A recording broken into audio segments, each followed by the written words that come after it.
The Colorado Avalanche preseason is underway, and Gabriel Landeskog is already throwing some fists. Let's talk about it on a new episode of Locked On Avalanche coming at you.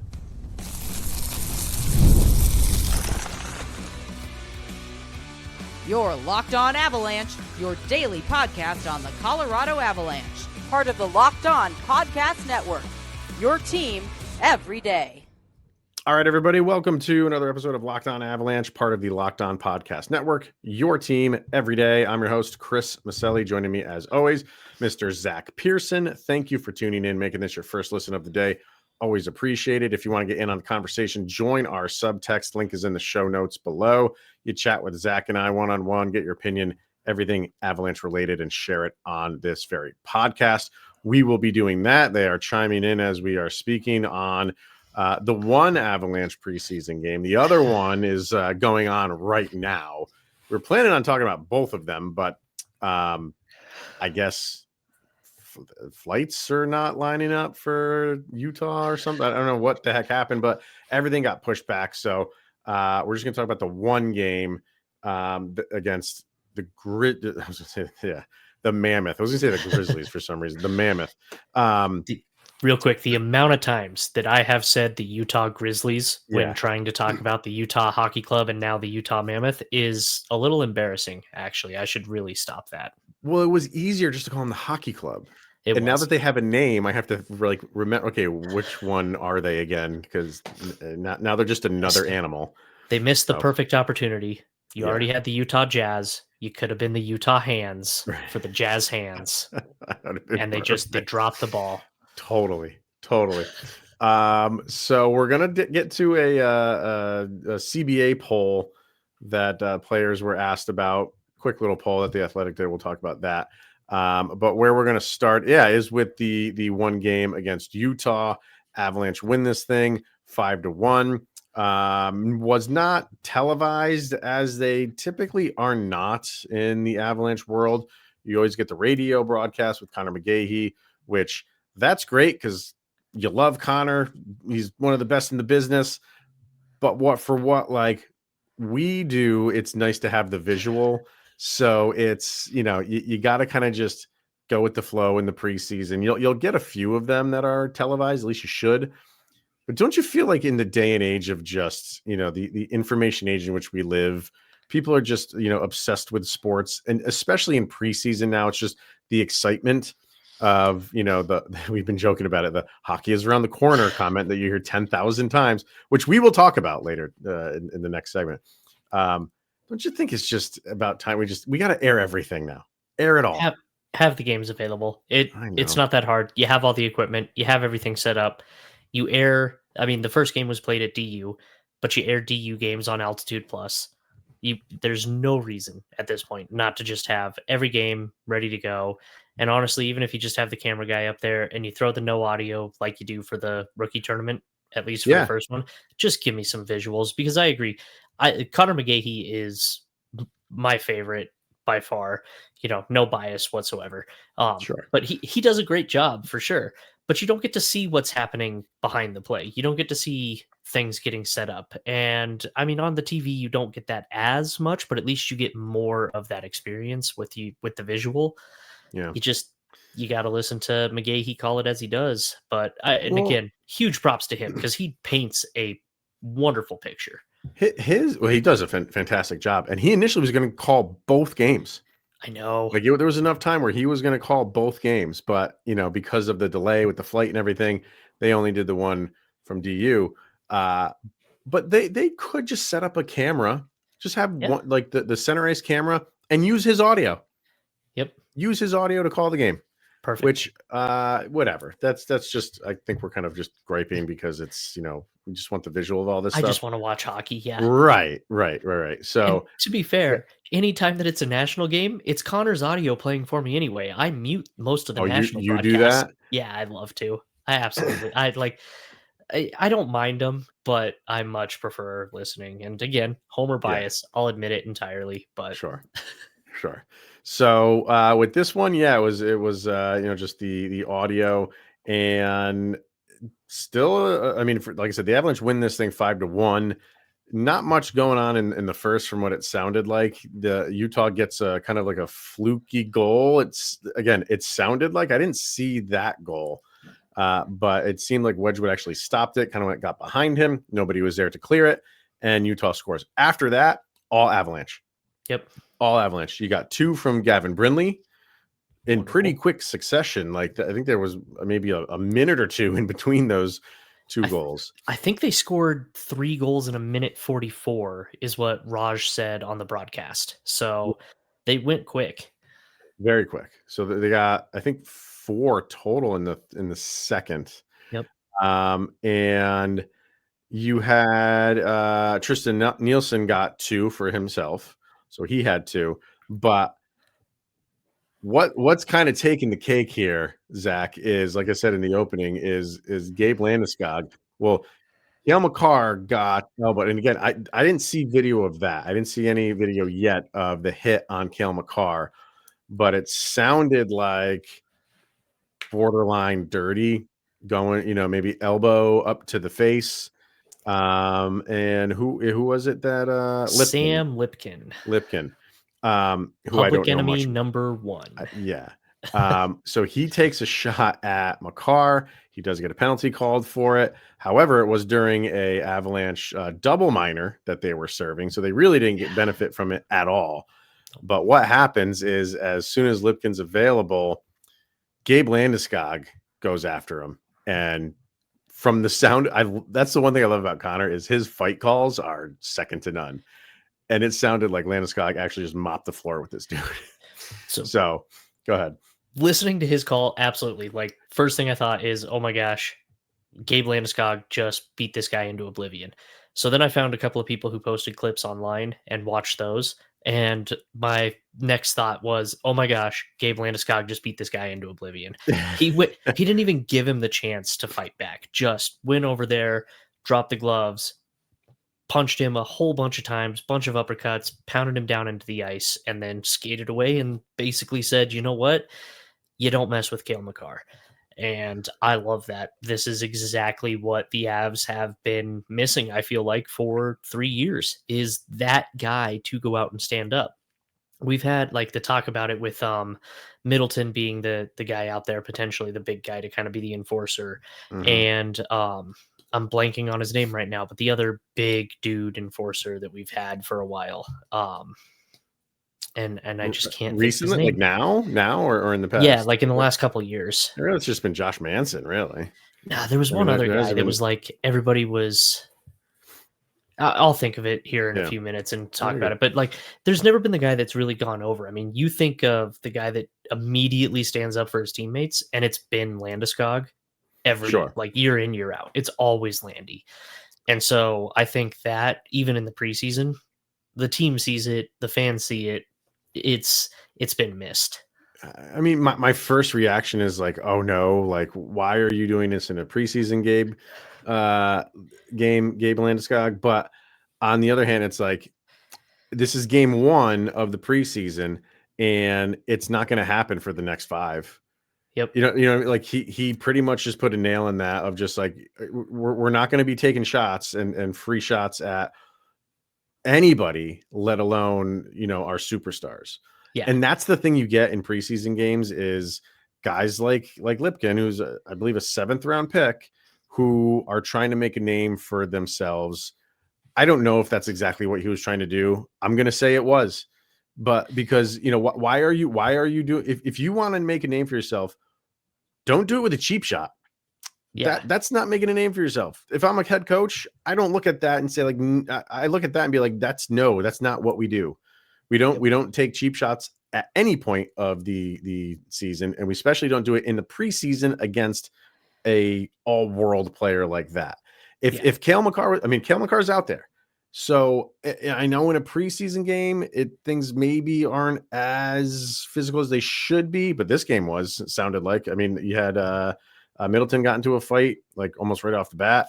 Yeah. But if you want to make a name for yourself, and Cale Makar is out there, and it's a play where you can hit him clean and it's not going to be a penalty, I hate to say it, but he's fair game.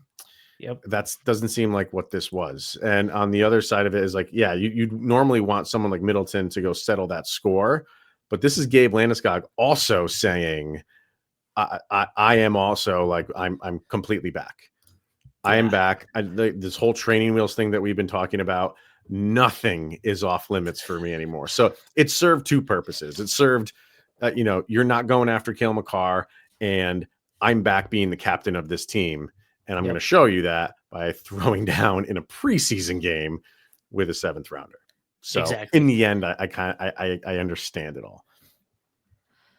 Yeah, I absolutely loved it. Like I said, I love the fact it didn't seem like, and again, because we can't watch it, but it sounded like Lipkin led with the elbow, caught Makar up high with the elbow, immediately gets called for the penalty, right? So was very clearly not the right thing to do. Was it totally intentionally dirty? I feel like it was probably borderline from the way it was described. Not being able to see it, I have no idea. But I really do. I love the fact that Gabe was just, you know what? We're not playing this game. This isn't how this is going to go. The game we're going to play is a clean but aggressive. The Avs are going to come out here and we're going to show you exactly why we are the team that is going to make noise this year. And even with a team that, it's a split squad day, so it's not everybody that's going to be out on the ice, but still, like when you're playing behind the when you're on the team that the captain's playing on, you're going to show up and do the absolute best that you can. And 100%. I think overall it seemed like it's ugly. You had 6 power plays for the Avalanche, 5 for Utah. So penalties really all over the place. But I want to get a break in here, and then we come back, get some thoughts from the subtext people, and then some other guys that seem to have pretty good games. So we'll do that all after this. Let's hear from Monarch Money. Most people can't name all their financial accounts or even what they're worth, whether it's 401ks, properties, or investments. And when you don't have the full picture, you can end up leaving money on the table. That's why there's Monarch Money. It's an all-in-one personal finance tool that brings your entire financial life together in one clean, easy-to-use interface on your laptop or on your phone. Don't let financial opportunities slip through the cracks. Use the code LOCKEDONNHL at monarchmoney.com in your browser for half off your entire first year. That's 50% off your first year at monarchmoney.com. Use that code LOCKEDONNHL today. All right. So kind of get back into this game. You heard, let's see. So Brindley scored the 2. That was great. And those were the first 2 for the Avalanche. You had Scott Wedgwood only played that first period, just gave up that 1 goal, and Isaac Posh came in for the rest of the game and didn't let anything in. 12 shots against, 12 saves, and from the sound of Connor, made a couple maybe quality highlight reel saves. He had at least one really good one that immediately led to a odd man rush the other way and a goal for the Avs. I think that was Nielsen's second goal, maybe. I think so. Yeah. And yeah, I mean, again, it's hard to keep it all straight because I can't see everything that's happening or take all the notes in the way that I want. But it really did sound like he had a very, very solid game. I was pretty impressed. If you're going to go out there and you're going to stonewall him for 40 straight minutes. Well, and I say 40 straight minutes. The Avs didn't even let a shot on goal in the second period until like 6 minutes left of the second period. So really he only had 26 minutes of stonewall time, but still I was pretty impressed with that. I think he played an excellent game, and Wedgwood also had a really solid outing. So happy with the goaltending, happy with the pressure, happy with the defense. I think this was a very good start to the preseason. Right. Yep. Daniel Gushin scored 1. He had a goal, the third goal of the second period, which was like, so those goals in succession that you were talking about, like he was the third. So that was when the Avalanche just took control. You had the 2 from Brindley, the 1 from him. You had, and we're talking about how you can't go around in preseason and hit the superstars. Sounded like Makar had a massive hit on, I don't know who it was, on Utah, but it was a huge reverse hit Yep. And when I heard, and that was before he took the elbow to the face. When he did that, I was kind of like, Cale, let's preseason, but like, I get it. But these guys are like, they're wanting to go. They're, the whole hockey's back thing. And he's laying reverse hits. I don't know if I would have done it, but again, if the guy was lined up and I don't know who it was against, but if it was like a welcome to the NHL type of moment for this guy that got hit anyway, I don't know, but it seemed like this was not like a preseason game. Like guys were going full bore. You had 2 fights, penalties everywhere. Cale Makar doing reverse hits. I don't know.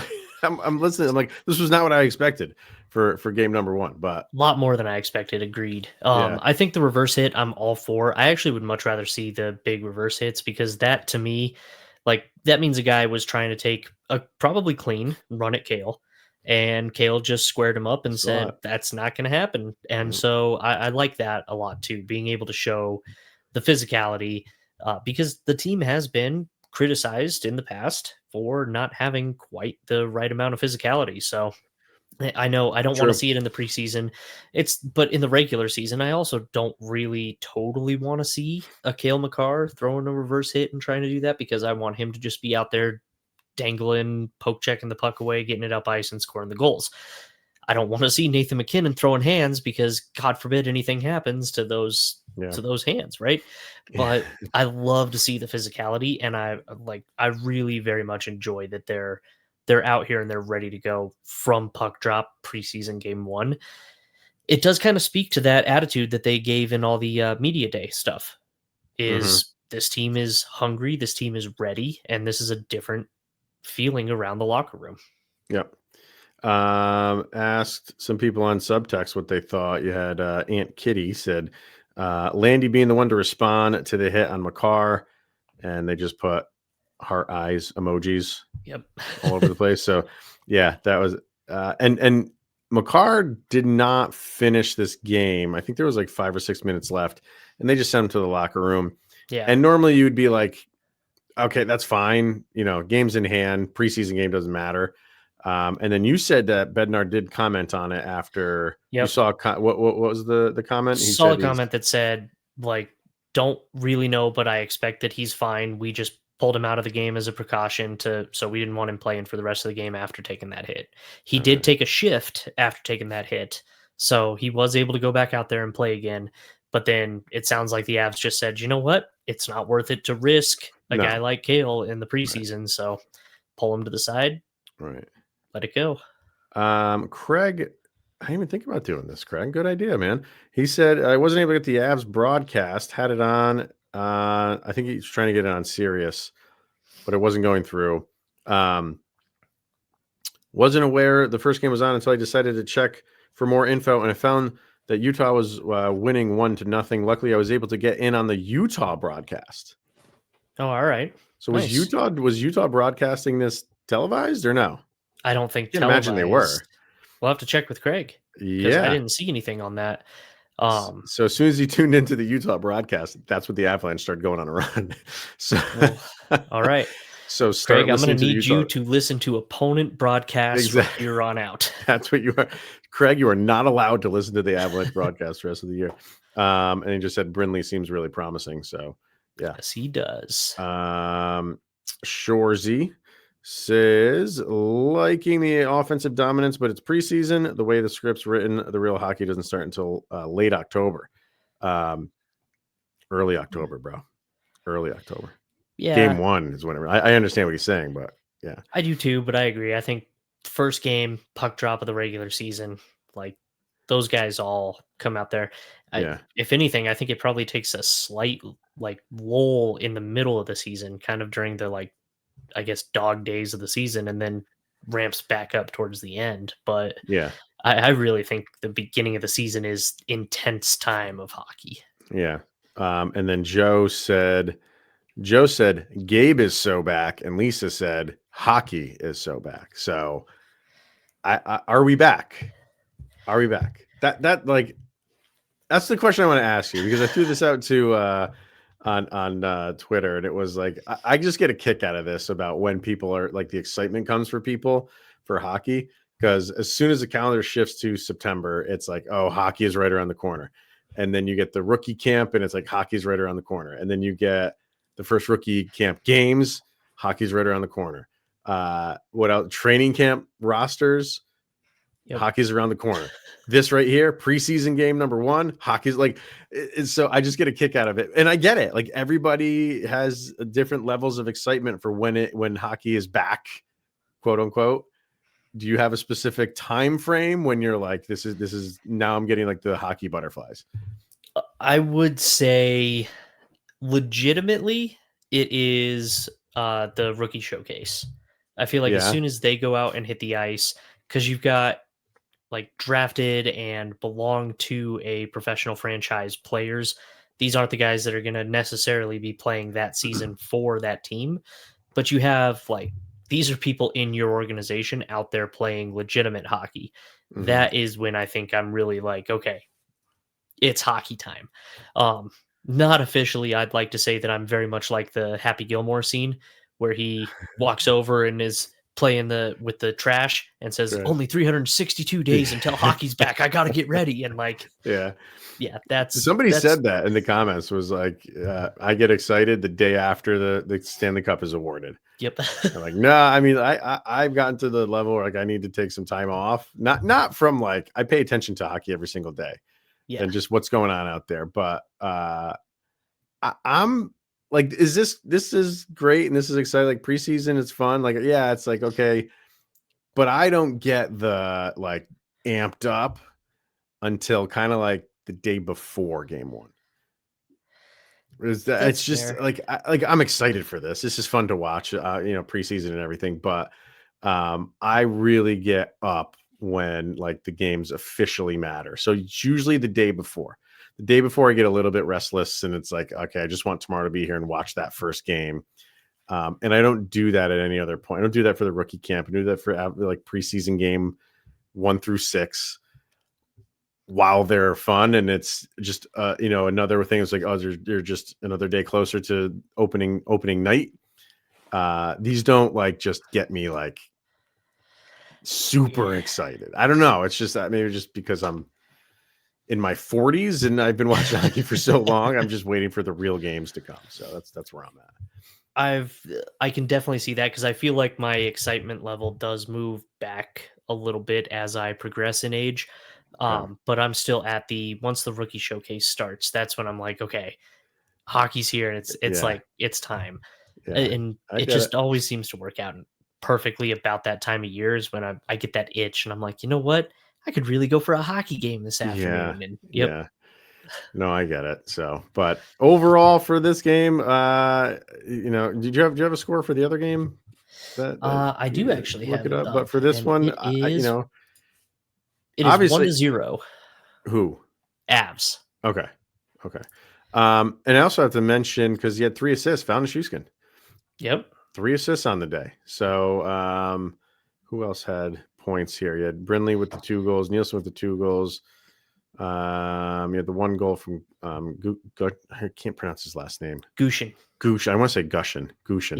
Yeah. Landy with an assist, and Taves with 1 assist, and Makar with 2. Yep. So the top pairing just doing top pairing things. So yeah. Even though they didn't play together, they're still the top. They didn't. You're right. Yep. You're right. They did not play it. Yep. So yeah, overall good start. Fun game. Good. And away we go. What's good that? Vibes. Good vibes. Good vibes. So, all right. Let's get our last break and when we come back, a interesting player poll over on The Athletic, specifically about the CBA. Are the players happy with it, and what specifically are they happy about? Let's talk about that next. Well, let's hear from FanDuel because the NFL season is, of course, here, and FanDuel is making sure you're ready for kickoff with a can't-miss offer. And right now, new customers can bet just $5, and if your bet wins, you'll get $300 in bonus bets to use across the app. So, are you ready? Download the FanDuel app now by visiting FanDuel.com to get started. That is fanduel.com, and place your first $5 bet today. You know what? I just thought of this as we were talking about FanDuel. If nothing else, it just makes me feel like, hey, the Avalanche got to win, even though it's preseason, and at least some team in Colorado won today. Hey, CU won this weekend too, so at least there's some that's true. victories. Although that is true. It's from comments from Prime, it doesn't sound like he was overly happy. So you know what? We'll definitely hang our hats on the Avs coming out and putting a stomp down for game one. Back-to-back last-second field goals is just not how you want to be losing games this early in the season. So, anyway, so the Athletic did a player poll. They asked them specifically about the new collective bargaining agreement that most of it goes into effect next season, although some of it has gone into effect now.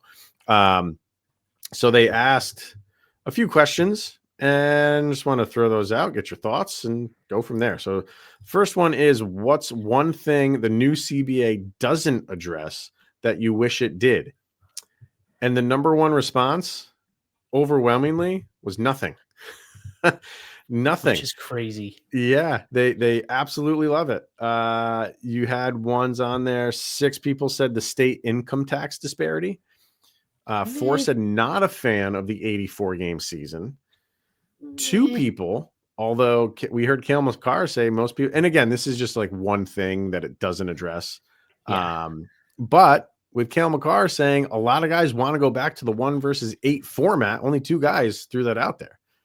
The play-in game for the playoffs, 2 guys want that, which I want to know who those 2 guys are so we get them out of the league. No fitness testing should be immediate. So they're okay with the no fitness testing, but that doesn't go into effect till apparently next year. And they want it like now, which I understand. And then there were 5 other responses. Those other responses were the no dress code, no salary cap, change to award voting, and bringing the UFA age down.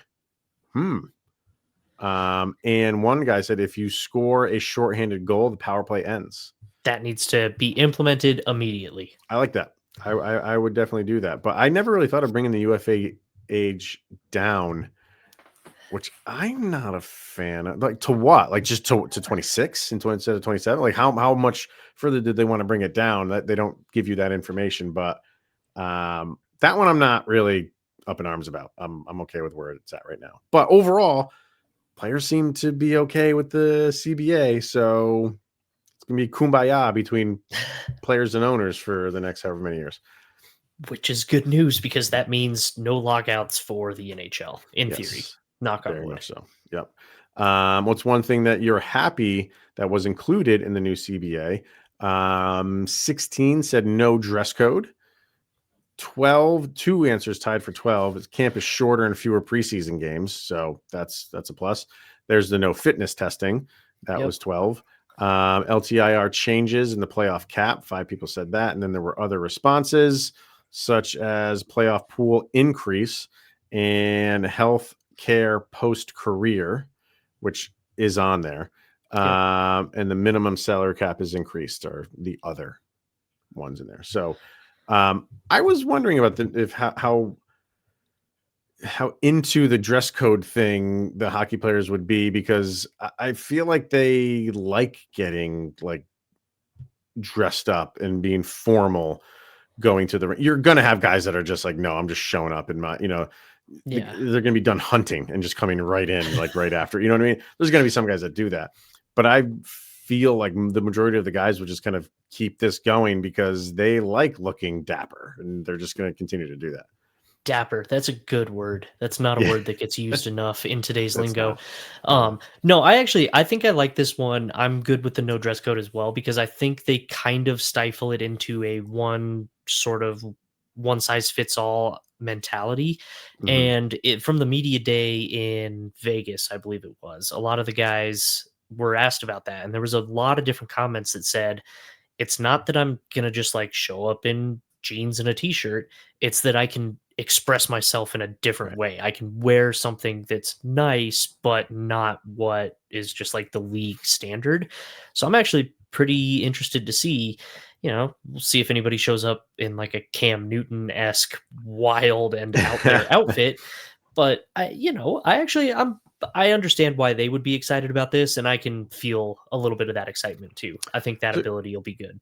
There's a couple comments that are were kind of telling. One guy said, and they don't tell you who, Western Conference forward is what they say, said, "I'm still wearing suits. It's part of your routine. What am I going to do with them? Just keep them in the closet?" Which is so true. They've bought however many suits, and now they're just not going to wear them anymore. Like, no. Right. So I completely understand that. Another Western Conference forward said, it's a nice feeling on game day. Not a lot of other times you can wear a suit, maybe at a wedding.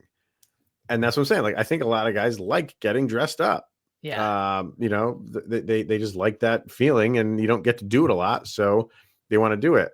On the flip side of that, somebody said, comparing to other leagues, you see a lot of players showcasing themselves and their fashion, kind of like what you were saying. And one guy said, on the road, it's so much easier that you don't have to carry all these suits around. Which makes so much sense. That could be true. Because at home games, you do dress up for it. Maybe road games, you don't. And you have that opportunity. Because when I've traveled with one suit in the past, I'm like, man, this is a pain. I don't want it to get wrinkled. I got to pack it perfectly. I got to make sure it all looks good. Having to bring multiples when you're on like a 7-game road trip. Yep. Yeah, I could totally see that being this is better. Not bad. Yeah. They did talk about the fitness testing. Some guys, I think like most guys probably do not want this. When somebody, I don't know if this was East or West, just said, we're professional athletes, we should be testing. Yeah. And you got the opposite of that too. It's like, I don't think it's on here, but I heard I think it was Jack Hughes say, I'm a professional athlete. Why do I have to prove to you that I'm in shape? And it's like, okay, I can see that side of it too. Yeah. So it seems like the majority of guys are happy that they don't have to do this. And there's some other guys that just said, like, we should have changed this 10 years ago. Well, my real quick thoughts on this one are exactly my same thoughts as kind of the preseason being shortened.